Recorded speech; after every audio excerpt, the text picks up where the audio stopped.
Good morning! For today's videos, gagawa tayo ng isang coffee latte again, no? Lagi tayo may order na coffee latte sa ating shop kasi yan yung fast moving natin, mga coffee.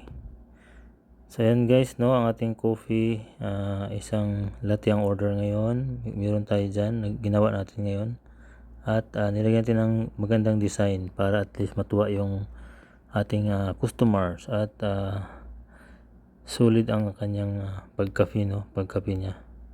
So ayan guys, ang ating coffee latte with alwan design yan,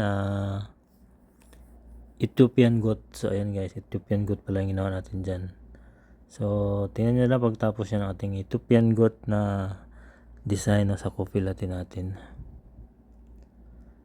So ayan na, ating Ethiopian goat tapos na. Ayan, tapos na siya.